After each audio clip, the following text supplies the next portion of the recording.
All right, I'm here with the man of the hour, IBF 140 champion Richardson Hitchins. How you doing, my brother? I'm feeling good, man. Just happy to be here. We finally got together, so For real, man. I mean, let's get to the good stuff. You know what I'm saying? Yeah. Before we get into everything, I just want to say everybody knows me. I'm the voice of Dominican boxing, and I'm very proud of that. But I'm also from New York. Yeah. I'm from Brooklyn. You from New York. You from Brooklyn. So Right. I definitely felt like we always was cool with each other, but we just never figured out how to make this happen. And everything happens now that you a champion. Everything happens in perfect timing. Yeah, facts. Man. Perfect timing, exactly. Yeah. I know you've been supporting me like way before I became champion. So now I'm champion. So it's definitely a great time to link up. Yeah, for sure. But let's talk about what you the ruckus you was causing at the press conference the other day. We seen you. First, you was negotiating with Tio. That fight didn't happen. We'll get to that. But then you went to the press conference and you told Arnold Barboza, yo, bro, if you win, make sure your next fight is with me. And he agreed in front of everybody. Why do you decide to do that? I just feel like with Arnold Barboza, he's on the DAZN side too with the same network. I'm with Matchroom.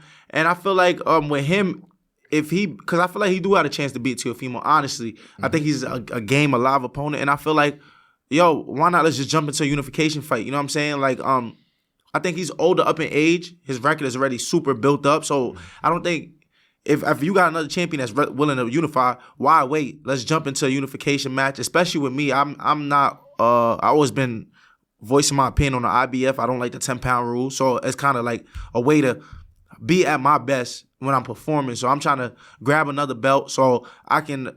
So every time I fight, I don't have to do the 10-pound rehydration clause. So I think that it would be perfect for both of us. You know, I want to get start solidifying my name in the boxing world. He's getting his big shot at Teofimo to get his first world title. So let's do it. So I think that whether the winner or him or Teofimo wins, I think that the unification match should be the next move for either one of us. You think he's a man of his word? You think that if he beats Tio and they start, hey, man, we'll give you this much for the rematch or you can fight this person, would you think he's a man of his word? I mean, you see, I didn't think about stuff like that into perspective, you know what I'm saying, as far as like them winning rematch or how the fight would go. You never know with boxing. I'm prepared for anything, to be honest, but I don't know. We'll have to see, to be honest. I mean, if he says that fight is fight, he said that he's willing to do it, so let's do it. Okay, all right. And why are you not fighting Teofimo? What happened with that? That it looked kind of like y'all was gonna get it on and popping, and then all of a sudden he's fighting Barboza. You're like, whoa, like what happened? Honestly, it was talks of they was playing up articles out saying that a deal was almost finalized. I didn't get no offer. I didn't send no offer, but I was open to the fight. You know, like I said, I called Teofimo out the night I won the world title. So I think that Teofimo would have been one of them guys that would have took my career to the next level. You know, God willing, I would have got the victory. But they never sent the offer, and we never got to really get anywhere near closing a deal. I know Turkey was open to wanting to fight, but now it's kind of up in the air. They talking about I think Tio went from a 3-fight deal to a 4-fight deal. Mm-hmm. I think now they talking about they got Barboza out of nowhere. It makes sense because he would have had to fight Barboza regardless. But I really can't tell you why the fight didn't happen. Mm-hmm. But I just know it never really got to a point where it's like, okay, like this is what they're offering. This is where the fight gonna be at. None of that. So okay, I don't know. So there was never serious negotiations between you. It was kind of like, all right, we're gonna meet, we're gonna talk about it, but. It was just like, okay, when Eddie got back to my manager, I think it was like, okay, they're going to go with Barboza. And so the plan is hopefully next fight, the winner of Tio and Barboza, and God willing, I win my fight. You know, we get to make it happen. Okay, all right. I've heard you say that you the only champion from New York, but you don't feel like Tio from New York? Nah, I don't feel like Tio from New York. I've been saying that for a long time. I feel like Tio just, I think ESPN or probably one of them, ESPN or maybe him try to use it as a marketing strategy. When I say I'm the only champion from New York, I'm the guy. I'm born and raised in New York. From the amateurs to the pros, all my fights I've got ready in New York. I've ran through these New York gyms, these New York streets. These clubs know me. These fighters know me. These coaches in the city know me. The city know me. I'm running these miles in the city. This is my city. You know what I'm saying? Like I already really was born and bred in New York City. Teofimo, I never seen Teo train in New York, really. I never seen him have a camp in New York. So how could you say you a champion from the city? You know what I'm saying? It's like a lot of these guys. They was born in New York probably, and then they go start their boxing career somewhere else, or even a guy that even if you was boxing in New York, if you're a guy that's training somewhere else for your fights, I don't look at you like a real New York fighter. You know what I'm saying? You know what's funny? There was this guy named, I think his name was Tor Hamer or something like that. He was a heavyweight. He was promoted by Lou DiBella. He was from Maryland, I want to say. Yeah. But he moved to Harlem. And anytime he would fight, it would be like, from Harlem, New York. Yeah. And he would rep New York. And I was convinced he was from New York. And then I ended up finding out through, like, I was watching one of his fights. One of the announcers was like, oh, yeah, I mentioned he's from Maryland. And he got mad at me. He said that he's trying to promote himself like he's from Harlem. I was like, what? Like, he had me convinced. A lot of these fighters do that. New York, to be a New York champion is fire, you know what I'm saying? But I feel like a New York champion is the Zab Judas, the Danny Jacobs, the Luis Calazos, Tyson's. Like, these are guys that grew up in the gyms in New York, you know what I'm saying? Really having sparring sessions, really in Gleason's going. I never seen like these guys in the gym. And to further your point about Teo, I was in his fight against Steve Claggett. I was there in Miami, and he got the key to the city. And at the press conference, I was like, I don't know, you was talking about your hometown and this here in Florida, but I seen you in New York and you were repping New York. Right. He kind of just said that, he's from everywhere, that you got to understand he was born and left New York when he was 6. And then he kind of grew up in Florida. So he feels like he's from both. But you're not jacking that. You jacking either you from Florida or you from New York. Yeah, I'm jacking. I feel like he's from Florida. He represented Florida in the national tournaments. He was training out there. When he won the Golden Glove Nationals, he was representing Florida. When I went to the Golden Glove Nationals, I represented New York. When I was any tournament, it was New York City. I forgot what my region was. It was like you have certain regions, but I think I was region 5 or something. But I was always New York. So yeah. And you were a Golden Glove champion, right? Yeah, I won the Golden Gloves twice. I won at 16 and 17. And in New York, that was super big. I know. I'm from New York, so I know. You know what I'm saying? Any champion from New York City, the Golden Gloves was like the Olympics for us. Yeah. Any champion, like winning the Golden Gloves was like, okay, like he has a bright future. I just interviewed, I don't know if you remember him, Will Rosinski. Yeah, I remember Will. Yeah, 4-time New York Golden Glove champion. And he said that he'll meet somebody. And they'd be like, yo, he just won the Golden Gloves. And he'd be like, yo, I just won the Nationals. You want to talk about the Golden Gloves? But like people in New York, like, Golden Gloves was that's cool, the Nationals. But did you win the gloves? Yeah, the Golden Gloves, the crazy thing? I seen a lot of guys that will win a lot of Nationals, especially as kids. Like, you see a lot of guys win a lot of Nationals as like from the age, I think at 16 or depending on when you're going to turn 17, that's when you turn from like 16 or 17 to fighting men. You can fight up to like 40-year-olds. Yeah, so you'll see a lot of guys win tournaments 16 and under. And then after that, once they reach that 16 and over, 16 like and over, they lose in the Golden Gloves. It's just the Golden Gloves is something different. There's a lot of guys that's like from New York that never won a Golden Gloves. Like Edgar Berlanga, he has a big name, but he never won a Golden Gloves. And he was a decorated amateur. Golden Gloves is definitely a tough tournament. And I remember Naeem Turbunja from Albania came from Albania to New York just to fight in the Golden Gloves. He ended up beating Marcus Brown in the final. Yeah.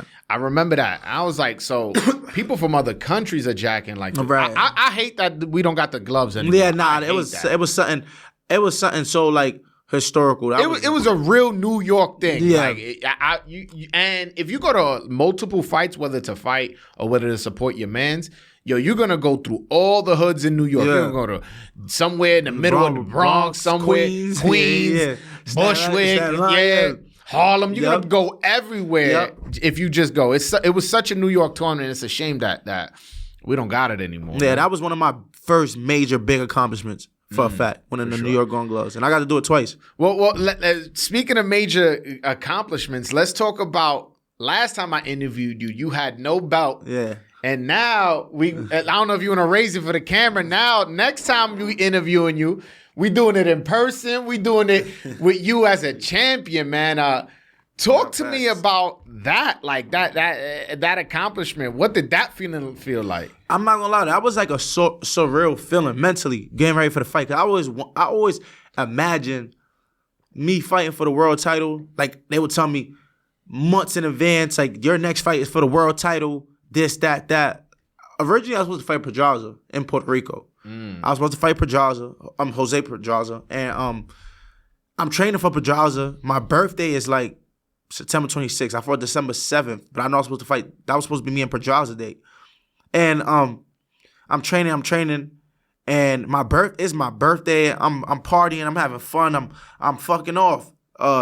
And in the middle of camp? No. This is like 9 weeks away from the fight. Okay. So I'm fighting Pedraza, and I'm like, I'm already training. I was already training. I gotta stay in the gym, but I was like, my birthday. I'm gonna enjoy that. I got you. In my head, I'm like, to be honest, Pedraza ain't beating me no matter how long the camp was. You know, that's just me, honestly, as a fighter. And not to get cocky, but I'm gotta stay in the gym, and I just know what I could do. So yeah. But like, my manager called me. He's like, I think I got something better for you. I'm like, I know he's gonna tell me something that I know he's gonna tell me a harder fight. Or probably more money, a harder fight with more money. He's like, you fighting for the world title. He said, we got you to fight Liam. I'm like, fuck. And then Liam is a guy that stayed in the gym. So he was running. He was doing what he was doing. And I'm like, damn, I got to fight this dude in 9 weeks. Actually, right before I fought him, right when I got the phone call, I went running like 6-7 miles. And then I went to the gym. I hit the bag, mad rounds. I did the pads. I think I was doing sit. I caught so much cramp because I sweated so much. I worked so hard. I sweated so much. I had to go to the hospital. Damn. Like, yeah, because I sweated so much. I cramped up. Like, I was in the gym screaming, hollering. Ambulance had to come get me. It was like super crazy. But what was the diagnosis of what happened? I cramped up. I didn't drink no electrolytes or nothing. Dehydrated. I was dehydrated, extremely dehydrated. So I had to go to the hospital. But like once I got that phone call, my mind switched, and winning the world title, it was like mentally I was super training for it. But then when winning the world title was like, all right, like. Damn, like, it was like you made it, like a ticket. Like, it was like a surreal feeling. Like, I can't explain. It's like, I could go through that feeling over and over and over. Just like the fight week, everything was just like, it was like a video game to me. Like, wow, this is really like the fight week for me as a like fighting for my first world title. Like, or like, it was so crazy. I was like my first time even sleeping in like, in the room with somebody. Like, I slept in the room the night before the fight with my girl. But I never, no fight I ever slept with nobody next to me, not a brother. I only slept with one person. I was Shakur. Like when I was like my third professional fight, he had drove down and he didn't have a hotel. So like, you can stay with me the night before my fight. I got you. But like no girl, nobody ever stood with me. So it's like all this is going through my head. I'm just like, it's playing with me. I'm like, maybe I should have never slept with her that night. Wait, hold on. You guys. No, we didn't do nothing. Okay, that's what I was going to ask. Yeah, but it was like, she was like my piece. So I was like, it felt like, I just, like, that's why I'm always sleep with every night. So I'm like, all right, like, I need somebody to hold me. You know what I'm saying? I'm a little nervous. But yeah, everything played out how it's supposed to play out. Yeah, no, that's what's up. Why was the fight in Puerto Rico? I understand you were supposed to fight Pedraza. Liam Paro had just fought in Puerto Rico against Subriel. Right. Was it that, or because it kind of just seemed a random place to me for you guys? I think that it was something. Maybe the venue out there was cheaper. It was something with Eddie. I don't know. I think like the government. Like I think maybe I don't know. Really, it was like a business on a business aspect. On the business end. It made sense for Eddie. Okay. All right. Yeah. All right. I remember seeing an interview leading up to the Paro fight where you were saying how you wanted to dominate Paro. That an easy win, a close split decision win, like you're not going to be happy with that. And you went out and accomplished that. Talk to me about the domination. Because, I mean, you won pretty clear. It was pretty clear. There was nobody saying, yo, Paro won. Yeah, besides that one delusional judge. Yeah, we're not even gonna. You saw I ain't even address it. I'm not even gonna address that dude. But yeah, I'm talking about to the person who knows boxing and is not compromised. I'm not saying he was, but I'm just saying you won the fight clearly. Talk to me about wanting to dominate. I just knew I was on a whole different level. Like I said, I feel like I'm one of the best fighters in the sport of boxing. It's not cocky, it's not bragging, it's not boasting. I've been doing this for a long time. I know what level I'm on. I've been in the gym with some of the best fighters in the world, the Gervonta Davises, the Terrence Crawford, Shakur Stevensons. I know what level I'm on. And when I say like I'm on a cream of the crop type of level, I really believe that. That ain't like talk, like that ain't. Said before, like you could put me in a room with Gervonta Davis, Floyd Mayweather, Sugar Ray Leonard. I will feel like I'm a part of that fraternity. I feel like I can really fight. Like it ain't like no cap. Yeah, of course we all make mistakes as fighters. I'm still fixing my flaws, but I feel like I'm just a special type of talent. And I feel like Liam Paro was nowhere near my level. And I feel like when I was looking at the fight with him and Matias, it was so many mistakes Matias was making was like, oh, like, I'm gonna kill this dude. Like, I already know when I get in there. And the first 4 rounds, I really figured him out. He came different. If you watch Liam Paro, he's bouncing a lot in the fight. A lot of fights, he was flat-footed. He was kind of like flat-footed, moving, boxing, but not really. He wasn't bouncing in and out. So his rhythm and his time was throwing me off. But once I figured it out, it was like, okay, I got him. And it was easy work. I think I could have did a lot more. I ain't gonna say I could have stopped him, but I feel like I could have put an even more dominating performance but that was me going back to a drawing board and seeing, okay, I could have did this, did that. But if I would have made them adjustments in a fight, it could have been easier. But it is what it is. Yeah. You mentioned Paro's win over Subriel Matias. I remember there was an interview where you said you kind of wouldn't be interested in fighting Subriel Matias because of the IBF hydration rule. But then he loses to Paro, and now you're fighting Paro. Some people claiming like that was a duck move. What would you say to that? When I fought Gustavo Lemos in the locker room, I'm like, I know how I felt. I was like, yo, like, did I not do camp long enough? Was it that I didn't work with a nutritionist? What was it?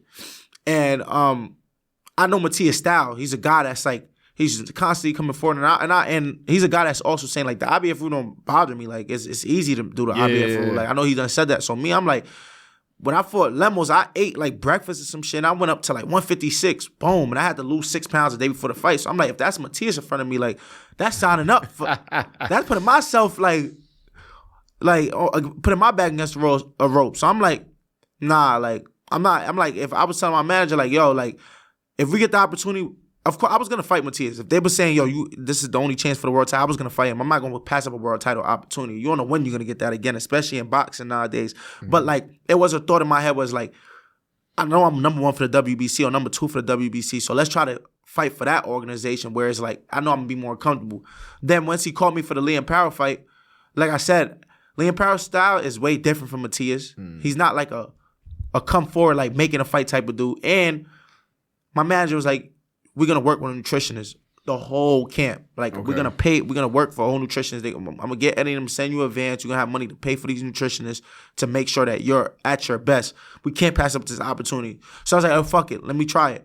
I didn't feel like 100% from Paro, but I just knew I was levels above Paro. You know what I'm saying? It wasn't like that was the best Richardson Hitchins. It was not. Like, you look at, if I look at my body, it's like, you can still tell I'm really like, it didn't fill in, but it felt better than the Lemos fight. The Lemos fight, it was in Vegas.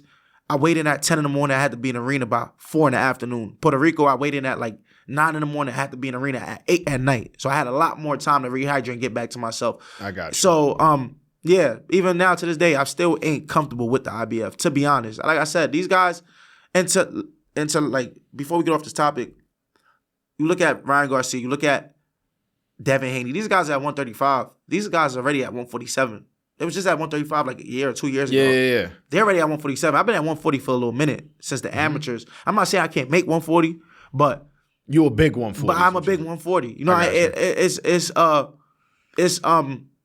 it's one thing to make the weight. Yeah, I can make the weight, but to keep the weight is different. I see what you're saying. Like Jalil Hackett. He's a big 147. I don't know if you know who Jalil Hackett is. Yeah, I don't know him personally, but I know who he is. Yeah. He's a big 147 pounder. And when I had to do the IBF, I'm like, would you ever do this if you fight for the world, if you had the chance to fight for the world title? I actually did away. He's like, hell nah, bro. He said, the minute I drink Gatorade, I'm like 20 pounds up. I'm like, I don't care what world title it was. I'm not fighting for no IBF. But every fighter know that's like, you handicapping yourself. You're not at your best. So it is what it is. Okay. All right. I want to circle back into Teo. So Teo, who's in your division, someone who you after to unify. He's another champion. And I'm sorry. No, go ahead, bro. To bring something up, Matias, like I said, he's a guy that's comfortable at 140 for whatever reason. I'm not gonna say who, but they just gave somebody a phone call for Matias to come down at 137 or 138 to fight them in June. And he's a guy, and Matias is okay with that. I can't make 137. I got you. That's a fight. So I already know, like, this guy's comfortable at 140. So even me, he's my mandatory now. Even if his name is called, we have to fight. I already know, like, I got to be on an extreme strict diet to be strong, because I know that's me doing an IBF, and this is a guy that can fight lower than 140. This guy that's going to be probably strong in fight night. But really, it doesn't matter. Like I said, I got the skills to pay the bills, and I'm always train hard. So It really don't matter, to be honest. Okay, so we'll stay on the Subriel Matias topic. So it's not. Is it somewhat of a concern? I don't want to say concern. That's probably the wrong word. Is it somewhat something you have in mind? Like, this guy is number one. He just won the Eliminator against Goiás Valenzuela. I'm gonna have to fight this guy, and I believe that the IBF rules favor him. Is there how much of a level of concern is there? To be honest, he can't beat me. Like, he can't beat me. Even with the hydration. I'm gonna come in at 100%. Matias is fighting dudes that don't really know how to fight. He can't beat me. That's just me. Like, he's a good fighter, but Richardson Hitchins, he can't beat. I'm levels above all the guys he's fighting. Not like, I showed that with Liam Paro, the guy that beat him. And all the guys he's done fighting in the past, I sit back and look at them, I'm like, they're green. Like, compared to me, these guys is like extremely green. Are you levels above Subriel Matias? I'm levels above anybody he fought and Matias. That's why when he fought Liam Paro, I'm like, I'm gonna beat Liam Paro easy because I seen the mistakes he was making. I got you. Matias is nowhere near my level. But of course, I'm gonna be at 100%. We never know. I can get in there and knock Matias out or stop him because I feel like I'm levels above him.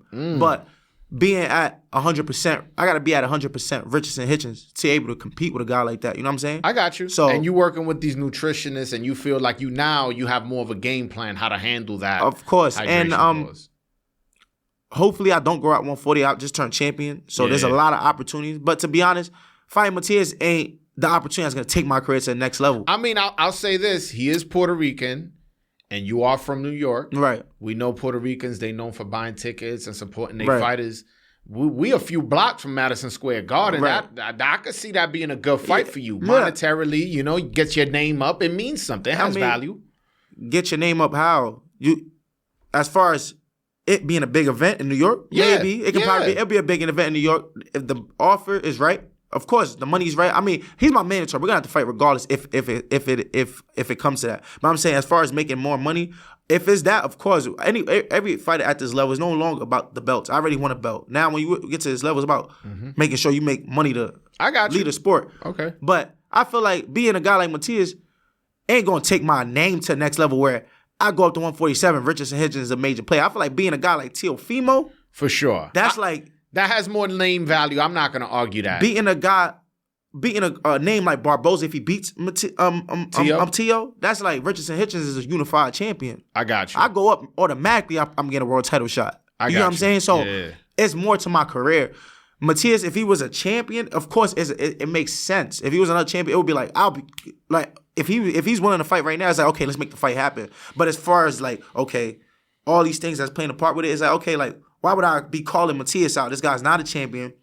Liam Paro just beat this guy. Liam Paro's career I don't see his name is crazy big. He came back to Matias' hometown right after winning the world title. Yeah. So it's not like he beat Matias. This guy just turned to the start of the division. But I'm looking right now at this point of beating guys that's going to take my career to the next level. You know what I'm saying? Okay. I think beating Matias would be, if you know boxing, you know he beat a guy that was a very good fighter. But as far as like, I'm going to be a star or something, I don't see it. I got you.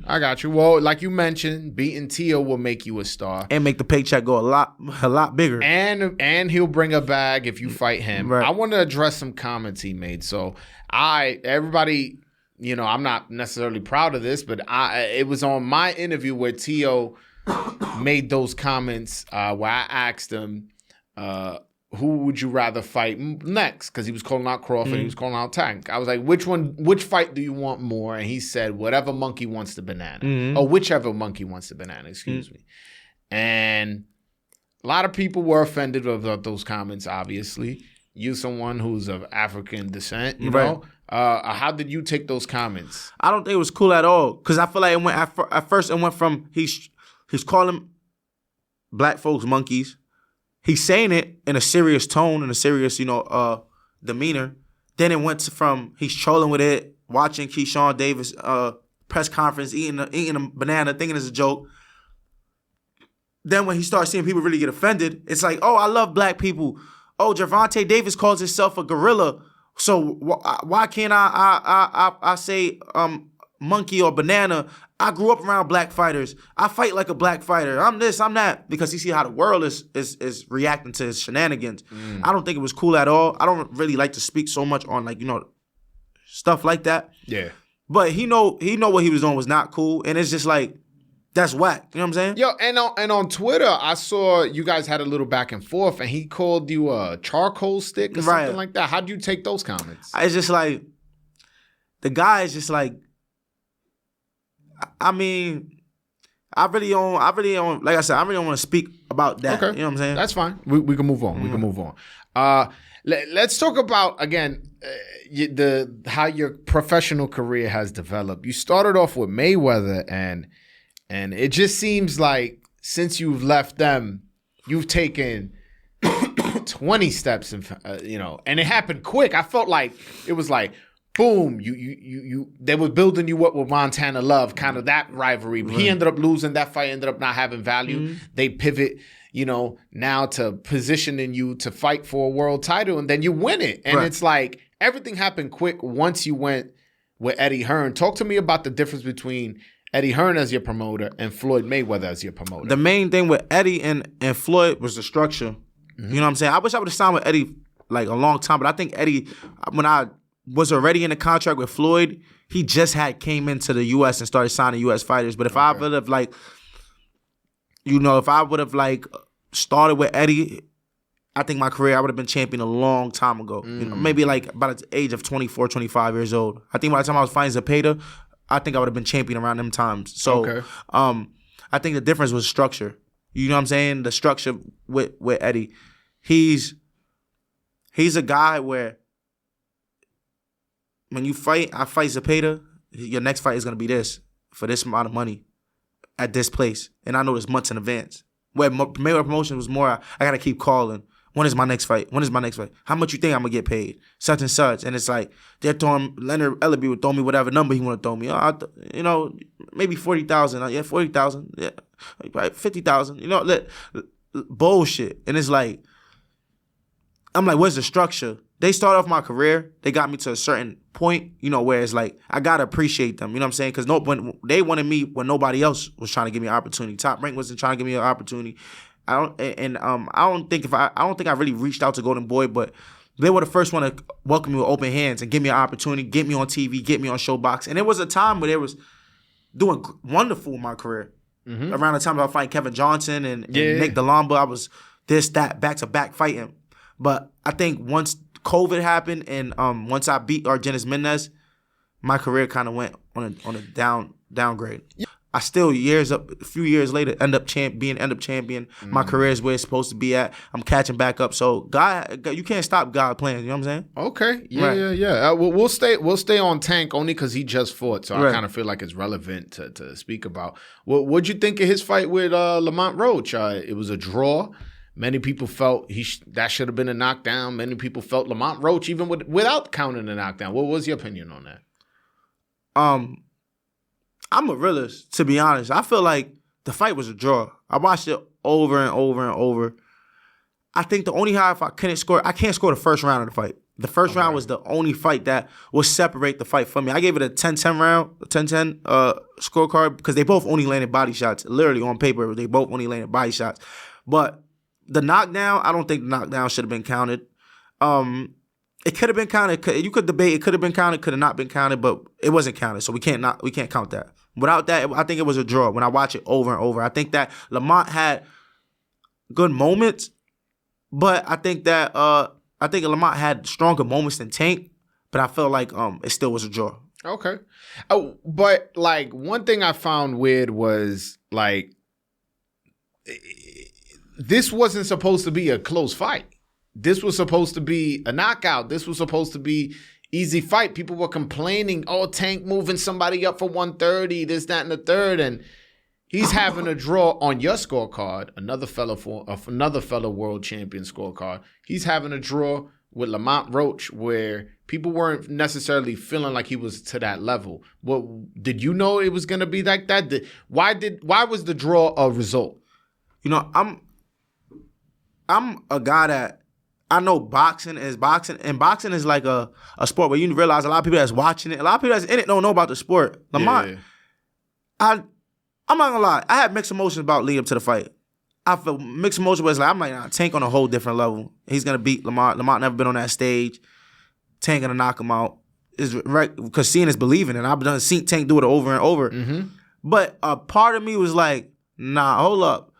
Lamont is a guy that he come up from the same crop as Tank, that DMV, like them guys grew up in a gym with a lot of great fighters. They in the gym, they done fought each other coming up as kids. They done boxed each other in the sparring sessions in the DMV. They done boxed a lot of the same people. So stylistically, they're really kind of the same fighter. It's just the Tank is a bit more he's special. He had more special effects. Mm-hmm. But Lamont been doing it for a long time at the highest level. He's been doing it at the highest level since 7, 8, 9 years old. He's been doing it at the highest level from 15 to 16. He's doing it at the high level as a grown man. So he has a lot of boxing experience. Tank fought a lot of good fighters, but nobody with the experience or the skill set as Lamont. You know, Barrios is still kind of green. Frank Martin still green. Ryan Garcia, I think he was a formidable opponent, but the weight, he wasn't. I don't think the weight was like played a big issue. I think Lamont was really one of them guys that, and the guy's a big guy. Like Lamont really is a guy that walks around damn near 170, 160 something. Like he's a big guy. Really? Yes, he's a guy that like. Nah, I'm telling you, Lamont Roach walks around 170, probably 170, 160. Like he's a big guy. Like I know guys that box Lamont in the gym. They're like, nah, Lamont gets big. Like he's no less than 160. Yeah, because that's one of the main reasons why I thought Tank was gonna win. Because I'm like, this guy's moving up from 130, so he's a smaller guy, and on top of that, he already doesn't have power at 130. Right. No disrespect to Lamont. I don't want to make this like I'm bashing Lamont. He already don't got pop at 130. He's going to move up a division. His first fight in the division, he fights the number one guy in Tank. Yeah. I just thought he had no chance because he was such at a power disadvantage and really a big stage experience disadvantage. I agree with that part. So I was like, all right, Tank should knock this dude out. But it kind of looked like he was playing the whole time. I don't think the power, I don't think Lamont power is like a Tank type of explosive power, but I think he's a sturdy dude. Yeah, he's stunned guys before. He's a sturdy, solid dude. So I think that plays a big part. I just feel like he just showed that he been doing it for a long time. He showed that he was on that level. A lot of guys just don't know about Lamont. I've known about Lamont since a kid, since I was like a young kid. I boxed Lamont before, like so. Lamont, how'd that go? It was a long time. When I boxed Lamont, it was like. But who won, I was 17. I really don't remember. To be honest, sparring is sparring. I'm not like Lamont is a good guy. Like he's a cool guy. Like I like him as a man. I respect him. So I wouldn't get on him and be like, oh, I beat him or he beat me. No, not like that. But if it happened to happen, I just feel like it was good work. You know what I'm saying? I think Lamont. I think it was good work. It was a great learning experience. I actually would love to box him again. But I hear talk to him maybe coming up to 140. So really, he's a big guy. Okay. So all right, you never know. I gotta keep my eye open. Right now, it's looking like he's gonna fight he's gonna fight the rematch, or who knows. Shakur also said that he'll give him a chance. So maybe he goes that route. Day when I boxed him, me and Shakur actually boxed him that day. Yeah. Okay. I actually heard you sparred my guy Rohan Polanco. You know who's Rohan Polanco? I never sparred him. No. Nah. I was told by his trainer that you guys sparred. Nothing bad. Nothing. Nah, Nobody got. Where? When? I believe in Cops and Kids. So in Brooklyn. I don't want to say a gym, but it was in Brooklyn. I don't ever remember sparring that kid. No. All right. You know who I'm talking about. Yeah. Right? He had 147 now. Yeah. What'd you think of him? I think he's a good fighter. I think he's a strong fighter, strong, composed. I watch him. I'm actually starting to like him, especially with that funny punchy. He knocked the last dude out.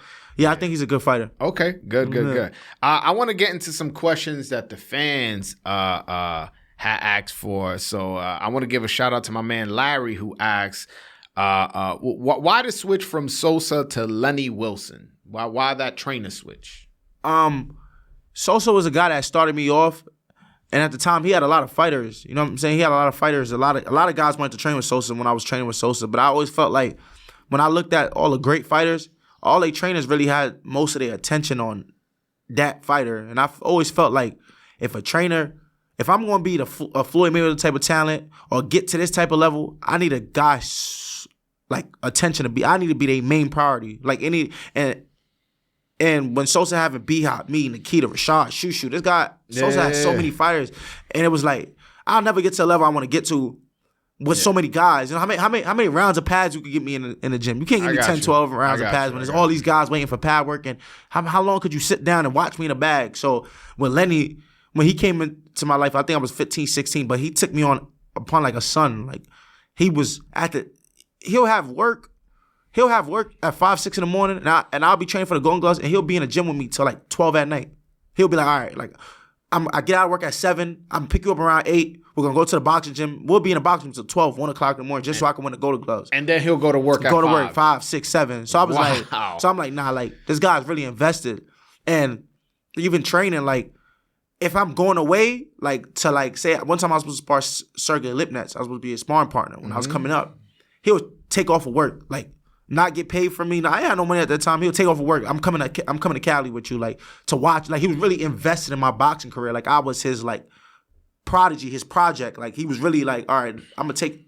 Like I always wanted that in a trainer. I always seen like a lot of kids had that. Like they trained the main focus. So I think Lenny helped take my boxing to the next level, and I felt like it was just better that I just stood with Lenny. You know, he was a guy that was helping me get better. Me and him had a chemistry, and we was working I was probably 16, so we started at a young age, and he got me to a world championship, and I think working with him was the best choice.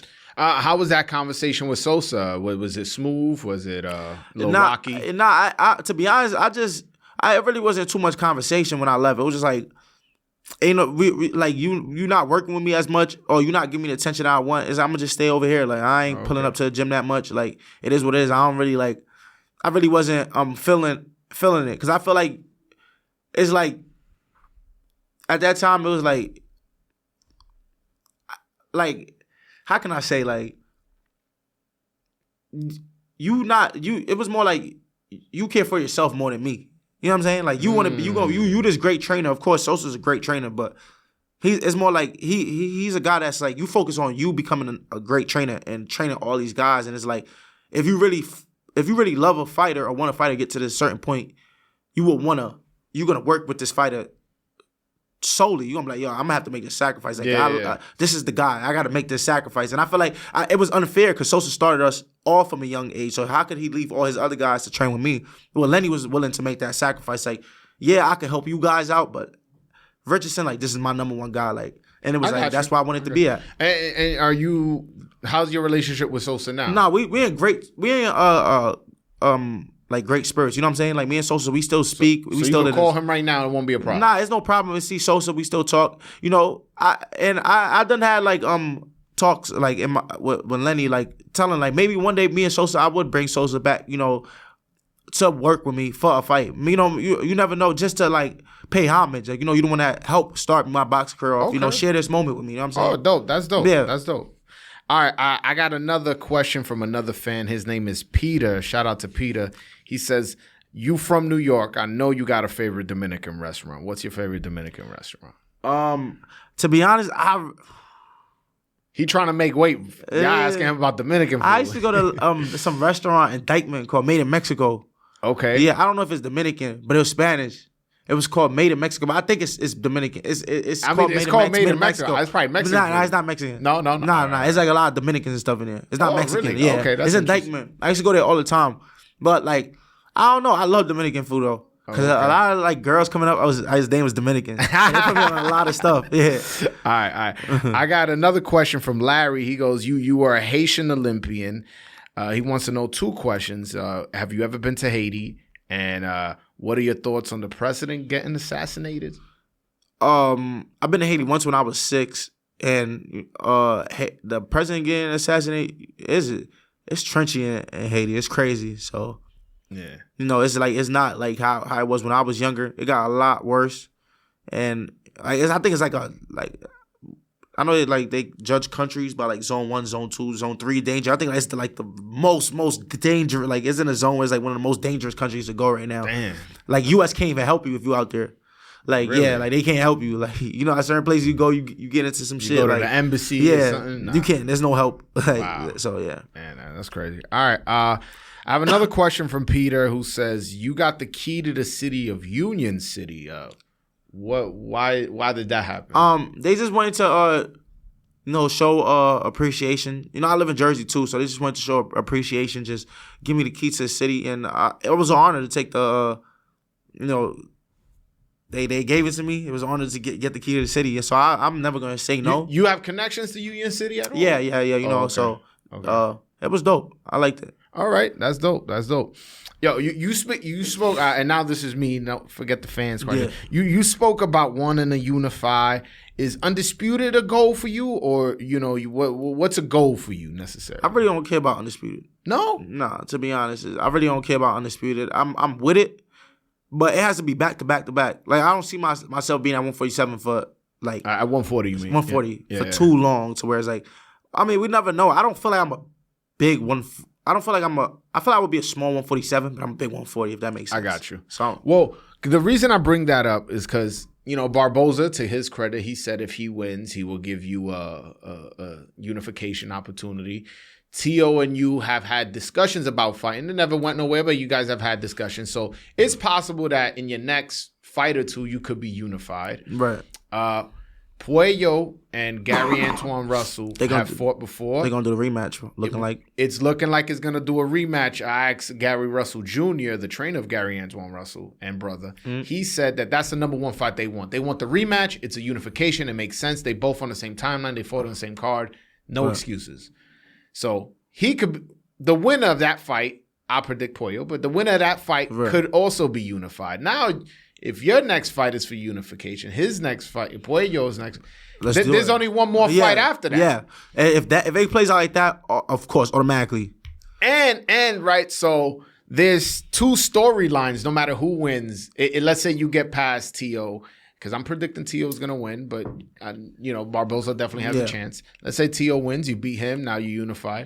You have a story with no matter who wins, whether it's Puello or Russell. First, we'll start off with Russell. Russell's the person who beat you to become the U.S. Olympian.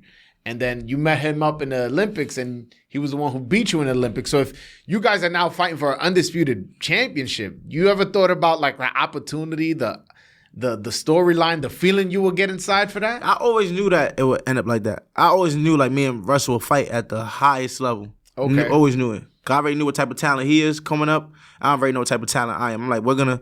And especially like when we both signed to like PBC, I was with Mayweather Promotions. He was with Al. We was fighting on the same cards. Our career kept going and going. I'm like, I'm gonna keep winning. This guy gonna keep winning. We're gonna meet up. And look, it's looking like it's playing off. Like years later, we still the main guys. I just feel like now I'm just a way more developed, better fighter. You know what I'm saying? Yeah. I think that at that time when Russell fought me, I was probably only boxing for like 4 or 5 years at that time. So he had a lot more experience. He had a brother that was already world champion at that time, helping make adjustments. I feel like now I'm a whole different fighter, So I think that it would be dope to get in the ring with Russell at the highest level. I think that it would be a great fight. And Puello, I think he's a great fighter also. I got to watch him after he beat Russell. I was like, oh, this dude, like he don't have that much special effects, but he mastered. He's very. I ain't saying he mastered, but he's very good at the important elements in boxing. And so he already has a win over Russell, and that's why I predict that he'll win again. I predicted that he would win the first time. I feel like if he wins, that's another storyline fight for you. He's Dominican. There's a lot of Dominicans here in New York. So if you guys fight in New York, he's gonna bring a fan base where your fan base can meet. Also, you're Haitian. He's Dominican. We share an island. Facts. We share an island. So that just, I don't know where that can go. But that could be something. I feel. You know what I'm saying? He's just not very marketable though. Yeah, he doesn't talk too much. He don't talk too much. Yeah. But he got Broadway Joel now. I'll promote the shit out that shit. Facts. I think that'll be a good fight either way it go. Right now, I feel like me and Tio is the fight though. At the 140 division. I think if Tio fight Russell, it's cool. He fight Puello, it's cool. But me and Teofimo is the fight. And you and Teofimo has to be in New York, right? It has to. I think it has to. Okay. It makes sense. All right. It makes total sense because, it's like, I think it'll be a great fight. And I'm manifesting it, and hopefully it happens. Well, we could title it, Who's the King of New York or something like that. You know what I'm saying? And I think that'd be some dope shit right there. He's not from New York, so it's like, I'm the king of New York. But if I bet like for the promotion, he want to try to come take the throne. He could. Man, Tio can't fuck with me, man. Nah, you think Tio's an easy fight? Nah, I ain't saying he an easy fight. I just feel like I'm the best fighter. To be honest, I just feel like I'm levels above these guys, and I think that now I'm on the scene. Now I'm world champion. Now it's like time to like really show. I've been showing, but it's like time to really show. Like, I wish like the Regis Prograde guy was still around, like, cause I remember before I got to this point, he's like, I'll knock Hitchins, I'll do this. I would like, if I had a chance with him. Yeah, I think he's already out on the outs. He was supposed to fight. He got an injury or something. No, I don't mean like he's retired. I meant like I don't think he's no longer a top player in the division. I don't think he was ever a top player. I mean, he had a belt twice. He was unified once. Whatever, lost to Josh Taylor. No shame in that. He wasn't unified. He just had one belt and then lost to Josh Taylor when he fought for unification. Are you sure? Positive. Okay, all right. He fought a close fight with Josh Taylor. That was a close fight. It was a majority decision. Yo, I think every time he got a belt, he every time it was time for him to defend it, he lost. Yeah. Oh, yeah, I think maybe his last belt, he defended it once versus that other guy. Remember the guy that gave the blueprint on how to beat him? Zaria. Yeah. And he beat him in a split decision. But after that, Yo, what do you think what Turkey Al-Sheikah's got going with Dana White, and they looking to do their own league and no sanctioning bodies, and what's your thought on that? That's dope for the guys that don't have certain opportunities that the boxing politics take away from them. I think that's dope for them to be able to make money and still have a career in boxing. Mm-hmm. So yeah, I saw Mauricio Suleiman come out totally against it, was upset, saying he felt like the WBC belt was disrespected and all that. So it's interesting where boxing is going, man. The one thing I'll say is I don't like that the fight's be in Saudi Arabia, bro. Yeah. I don't have a problem against the country. Yeah. It's just I feel like Turkey's the only one really excited about bringing these fights there. It's not like, yo, this is a boxing country. Yo, you go there, everybody, they know the small fighters to the big fighters. They pack it out. The crowd is live. It's like not a big event. Yeah. It is a big event for us. Like if that Riyadh card, the one with Shakur and Adames and Bivol Beterbiev was, if they was to do that card here in Madison Square Garden, it'd be a movie. Yeah, facts. You know what I'm saying? But out there, it just doesn't quite feel like a big event. Yeah. That's the only thing I'll say about that. But I mean, he getting fighters paid. And he's making the fights. Yeah. Which is, I appreciate. Like I was arguing the other day with somebody, and I was like, one thing I'll say is, both Beterbiev and Bivol were champions, undefeated champions since 2017. And when the other people had control of boxing, that fight didn't happen. Turkey gets involved, we get it twice. Right. We get it twice. And we got the undisputed heavyweight championship twice in Usyk and Fury. So I don't think he's all bad. Yeah. Because he's getting the fights done. I do want him to give more opportunities to the Latino fighters. Like Adames was the only Latino fighter on that last card. Yeah. So I ain't like that. My Dominicans, he not signing no Dominicans. That's my niche. That's my market. I like to put that out there. But I don't think he's all bad. But there's certain things that he can adjust. But he's coming in strong, though. He's coming in strong and making a mark. Yeah, man. But yo, man, I just want to say thank you so much for doing this, bro. You taking time out your day. I know you're a busy guy. You're a world champion, I appreciate it. You come out here and give me your time and talk boxing with me. I truly appreciate it. And I mentioned to you, this is going to be your home, man. You're going to come here. Anytime we got something to announce, or you want to pop your shit, sometimes you just on your Brooklyn shit. Yo, Broadway, I need to go on there and pop my shit. You can come through and we can get it together, man. Facts. You definitely brought good energy, man. I appreciate it. Anything you want to say to the fans before we go? I mean, I'm back. I think June is my date. Okay. Hopefully, New York City, Madison Square Garden, or Barclays Center. Most likely, Matias? Most likely George Kambosos. So we're going to take George Kambosos, yeah. Hopefully he gets done the next fight. Okay. We're going to bring George Kambosos to New York. We're going to fry his ass. He got an upset win in New York before. That ain't me. That's versus a guy that's not from New York. So, me and him really don't like each other. I really don't like George Kambosos. So I feel like it's going to be a bad blood type of fight. And I'm going to fuck him up. What's I know I was going to end it, but I kind of want to know the backstory on that. I've seen you guys go back and forth on Twitter. What's up with that? Is he a bum-ass fighter? He one of them guys that they should have... T.O. is such a fucking bum for letting that guy beat him. Because it's like, guys like him shouldn't be able to ever say they was undisputed.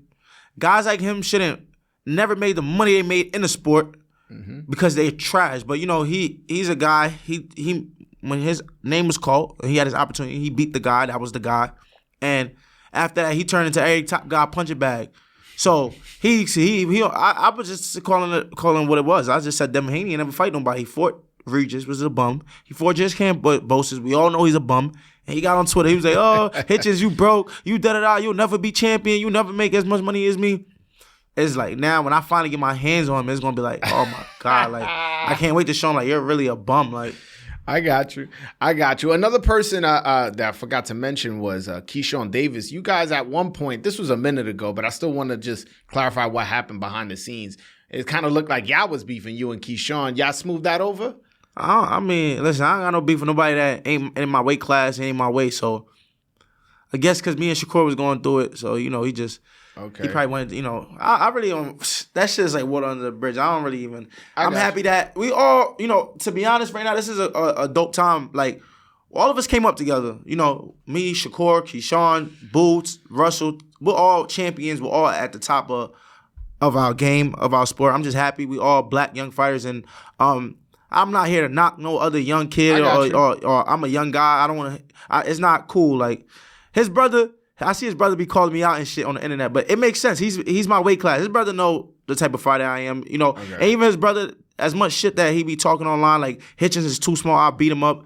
Even after I won my world title, he still sent congratulations to me. So it's like at the end of the day, I feel like we all happy to just see each other at a certain level. You know what I'm saying? Because we all come from nothing. So it's dope. Okay. All right. Last question, and then I'll let you out of here.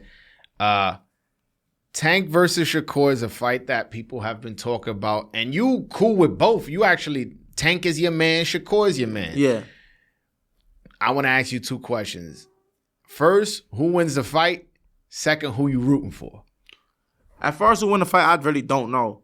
I really don't know, and I'm not rooting for no. I said it on Twitter. I can give a fuck who win the fight. To be honest, I just want to see it. I just want to see it. I don't give a fuck if Tank win or Shakur. I don't want none of them to get knocked out or none of them to get hurt, but.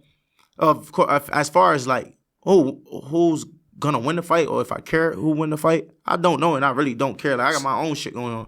Okay, so you saying 50-50. 50-50. If you was to put it 51-49, could you give it to somebody? 51. I really couldn't. To be honest, I feel like they both special generation talent. I just feel like the difference with both of them is like Tank is a guy, he on the outs, like he was ready to check out of boxing. He made all his money.